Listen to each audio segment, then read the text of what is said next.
You're listening to the Angry Marks Podcast Network. Who was your favorite opponent and what era it was, if you would, Bobby?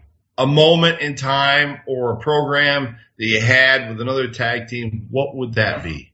Well, it's hard for me to do, and I hate to do it because there's different reasons, and you kind of covered that. You said, I know there's a moment in time, a magical moment. And I think if I had to pick the magical moments, and the reason why I'm about to say what I'm about to say, because you see, back then, you were hired, Tommy Rogers and I were hired to attract the women fans. That's right. What we were there for. And everybody, we knew our role. When we wrestled the sheep herders in those bloody barbed wire matches, the sheep herders made the men believers of us because the blood was flowing like wine. And the guys then said, man, not only does our girlfriends or our wives like them, but man, we like them.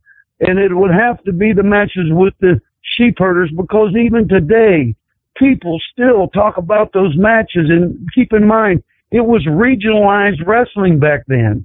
And people still talk about that in different places.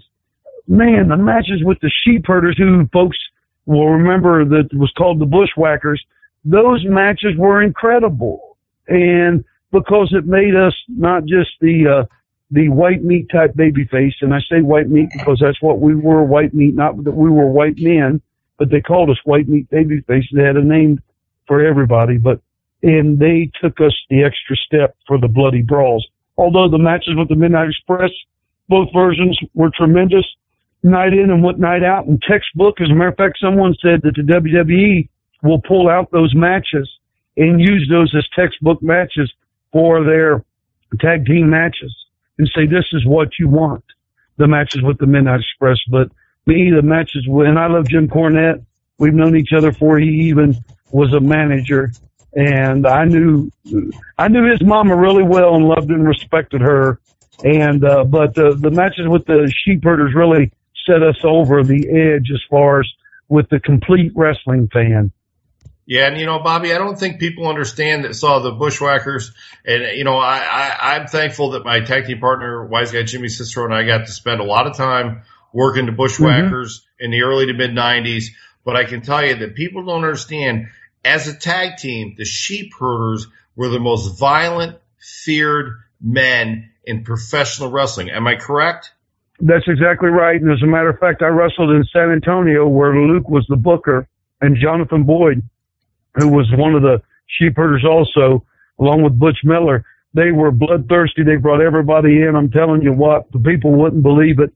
And the matches. And I will tell you this, that there's a fan, his name is George from New York, and he said he'll never forget coming to the Superdome in New Orleans. And this was all the great tag teams from all over the world for this first Crockett Cup.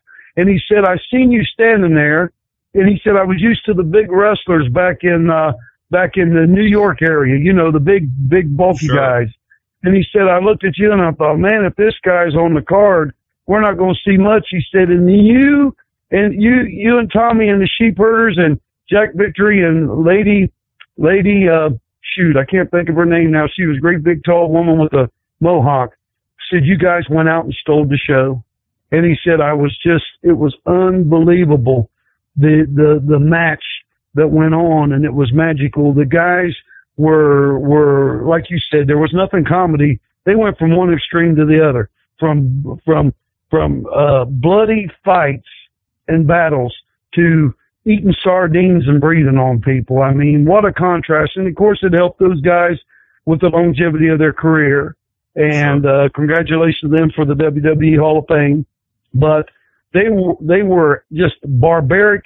They were hardcore. And I mean, I've heard people say the Sheik, and he was hardcore, but also they were hardcore before the phrase was coined, hardcore, the sheep herders, Luke Williams and Butch Miller. Yeah, I don't Blood think blood and guts.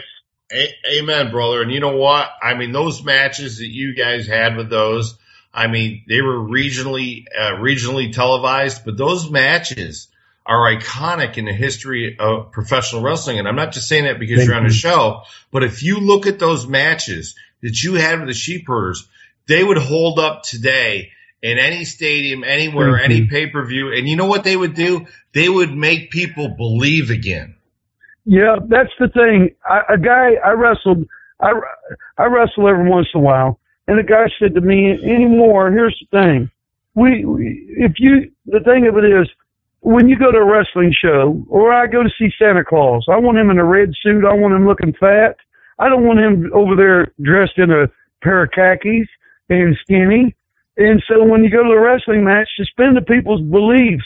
They're willing to, they want to, but when you put it in their face that it's, like you said, then it's insulting to them. You gotta make them believe. You know what I'm saying?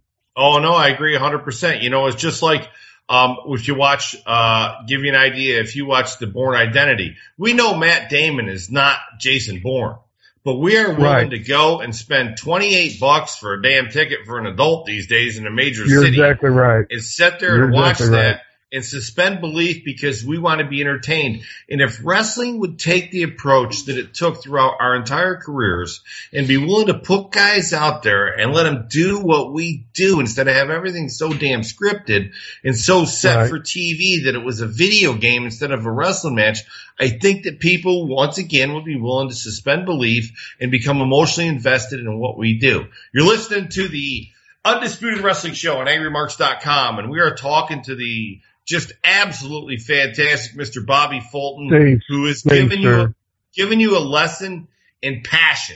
Everything he speaks, every word he speaks is ingrained and saturated with the passion that he has had for this business for the last 40 years. And if you're listening tonight, we're cashing checks, we're snapping necks, and we are getting an education in professional wrestling. I'm going to turn it over to Mr. Drew Skills or Mr. Zane Paisley because I know they got a million questions for you, Bobby.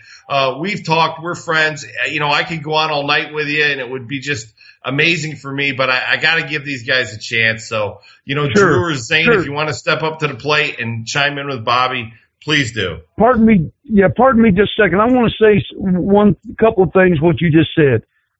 Professional wrestlers are not made, they're born. Remember when I said that DNA was within me?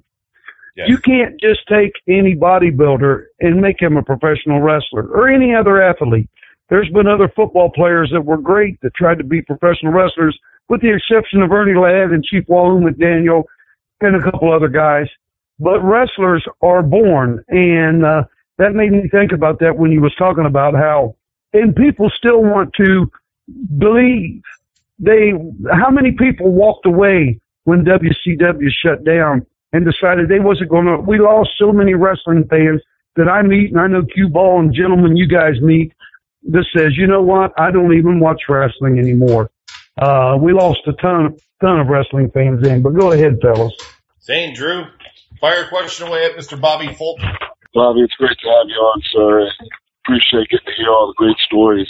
One of the things you said earlier, you was talking about your matches with Midnight Express and how you had heard that the WWE have the guys watching. I can tell you 100% that's true. We talked earlier on the phone before we started the show. I was trained by Les Thatcher, who was one of our guests a couple of weeks ago. And he ran the HWA under the developmental. We used to watch him back then. And you talked about toot your own horn. You don't have to tutor. I'm a tutor for you. Those matches were amazing. Textbook, just like you said, textbook matches. Tell us about working with some of those great tag teams and what that was like. Do you watch the current? Do you watch the current product, Bobby?